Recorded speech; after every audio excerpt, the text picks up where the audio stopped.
ମୁଁ ମମତା ମୁଁ ଅନ୍ନपूର୍ଣ୍ଣା କିଚେନ୍ को आपण मानकु स्वागत करूची। आसंतु आज आमे बरा आउ गुगुनी तयारी करिबा। गुगुनी पाई मुठी 200 मटर को 5 घंटा खंडे बतरे देची। गोटे पियाज नेची, गोटे टमाटर नेची, गोटे मीडियम साइज रो पियाज नेची, गोटे आलू को म एई साइज रो पूरा ए साइज रो काटी देची। आ एठी गोटे रसुण, गोटे इंच रो अदा, आ गोटे छोटो पियाज, गोटे सुखिला लंका को ताको पेस्ट कर देची पूरा। चलंतु आमे एबे गुगुनी तयारी करिबा। एठी मु 3 चामच रिफाइन तेल नेची। तेलटा हमर पूरा ताती गलानी। एबे आमे एठी अल्प टिके चीनी पकेइबा कलर पाई।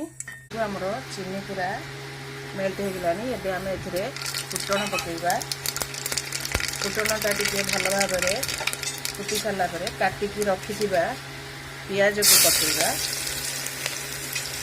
पियाजटा टिके भल भाबरे भाजी साला परे एथिरे आमे काश्मीरी लंका गुंड पकेइबा। देखते हमारा पियाज पूरा भाजी हो गलानी। एबे आमे एथिरे काश्मीरी लंका गुंड पकेइबा। पियाज पूरा भाजी हो गलानी। एबे आमे हळदी गुंड गोटे चामच पकेइबा।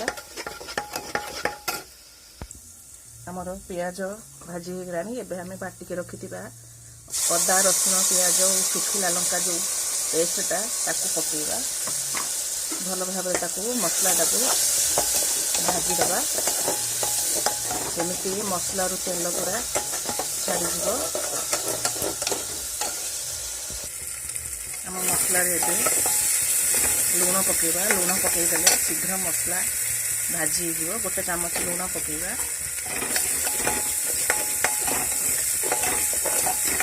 एथिरे आमे गोटे जो टमाटर काटिथिली सेटा पकेइबा।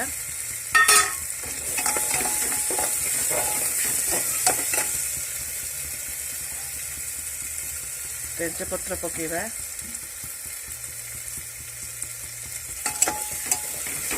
देखो हमारा मसला पूरा भाजी आसलानी। आम मसला भाजी आसलानी। देखो मसला तेल पूरा छाड़ी गलानी। एबे आमे जो बतरे की रखिछंती मटर ताको पकेइबा।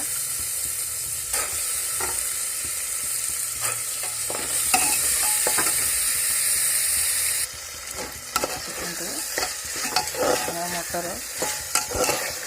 भल भाव कषि गलानी। एबे आमे जो कंचा आलू रखिले सेटा पकेइबा। आंचटा आपण सिम करदे ना मसला लगी जीव।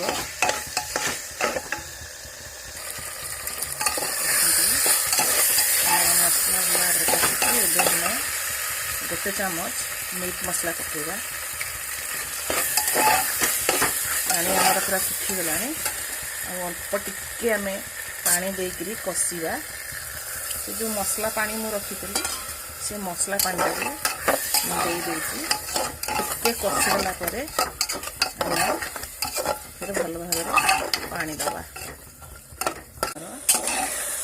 मसला भल भाव कषि जाइए। एबे आमे एथिरे पानी दबा। पानी दे 3टा सीटी दबा। बेसी सीटी देबेनी। बेसी सीटी देले मटरटा पूरा मिले जीवो। आपण एतिकी पानी देले से भल भाव सिझिकी बहलिया हो जाए। 3टा सीटी दे देबे। हमर बर्तमान 5 मिनट पर आपण ढांकुणी खोलिबे। देखिबे आपनकर गुगुनी पूरा प्रस्तुत हो जाइथिबो। हमर गुगुनी हवा भितरे किछि बरा आमे छाणी दबा। ए बरा पई मु 250 बिरी को 4 घंटा बतरेई करी भल भाव ग्राइंडिंग कर देछि एवं सेथिरे 2 चामच सुजी पकेइछि। सुजीटा पकेले टिके मुसमुस होबो। एथिरे आमे वर्तमान गोटे चामच लूण पकेइबा। गोटे चामच जीरा पकेइबा। आकु भल भाव मिसई सारा परे एठी मु पियाज रसुण अदा कंचा लंका आ भेरसुंगा पत्र नीचे सबको भल भाव आकु पूरा मिक्स कर दबा। किंतु हमर बिरी पियाज रसुण अदा कंचा लंका भेरसुंगा पत्र जीरा सब मु एठी गोळे देछि। एबे चलंतु आमे बरा तयार करिबा। देखंतु हमर गुगुनी पूरा भल भाव हो जाइछि। एबे आमे एथिरे टिके गरम मसला पकेबा गोटे चामच गरम मसला पकेबे ताकू पूरा ढांकी देबे।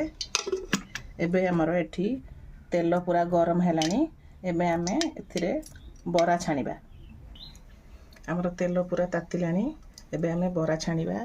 एमती गोटे पानी रखिबे पानी की भलो भाबरे हाथ ओदा करकिरी आपण एमती छोट छोट साइज रो बरा सबू छाणीबे।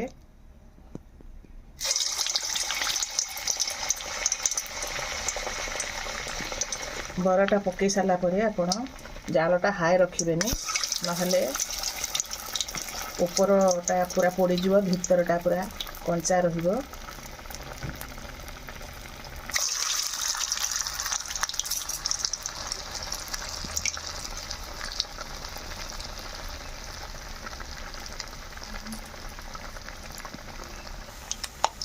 देखंतु आमर पूरा बरा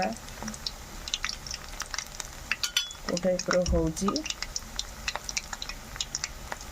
एई टाइप रो बरा भी आपण चाहिले करि परिबे। मझे गोल गोल एमती टिके कणा करिकरी एटा बहुत सुंदर देखा जाए। आपण एटा पूरा हाई रे रखी करिवेनी नहले भितरटा कंचा रहिबो। देखंतु हमर बरा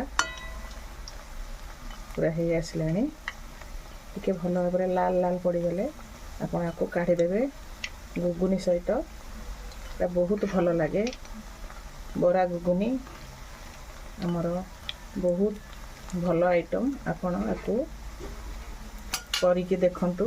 जदि मो वीडियो आपण को भलो लागिला ताले लाइक शेयर कमेंट करबा को भूलिबेनी। Thank you. देखंतु हमर बरा पूरा